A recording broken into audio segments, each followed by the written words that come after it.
Praise the Lord, dear brothers and sisters. Hope you all are well and good.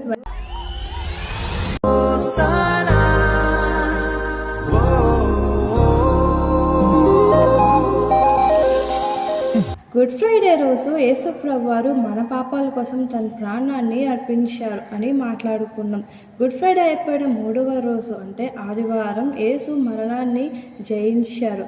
Easter రోజు ఒక miracle జరిగింది, అదే ఆయన మరణాన్ని జయించడం. యేసు లేచారు అని వినగానే మనకు ఒక డౌట్ రావాలి. యేసు ప్రభు వారు సేవలో ఉన్నప్పుడు ఒక వ్యక్తిని బ్రతికించారు, ఆయనే లాజర్ చనిపోయి 4 రోజులు అయింది. అది యేసు ప్రభు వారు విని సమాధి దగ్గరికి వెళ్ళి లాజరా బయటికి రా అనగానే లాజరు బ్రతికాను. లాజరు చనిపోయాక సాధారణ జీవితానికి వచ్చారు.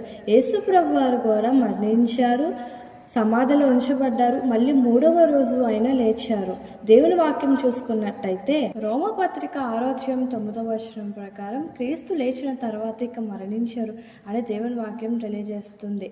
లాజరు యేసు ప్రభు వారు బ్రతికింపబడను, ఆయన మళ్ళీ చనిపోతాడు. కానీ యేసయ్య మాత్రం ఎప్పటికీ మరణించిన జీవితంలో ఆయన పునరుద్ధానము నిలిచి ఉన్నది. యేసయ్య పునరుద్ధానం ఒక విజయాన్ని, ఒక ఆశను ఇస్తుంది. మన జీవితంలో ఎన్ని కష్టాలు వచ్చినా మనకి కూడా ఆయన ఒక విజయం పొందగలిగే శక్తి మనకు ఉంది. యేసయ్య మన కోసం మరణించారు, తిరిగి మన కోసం లేచారు. Hope you love this video. Please like, share and subscribe. Praise the lord. Amen.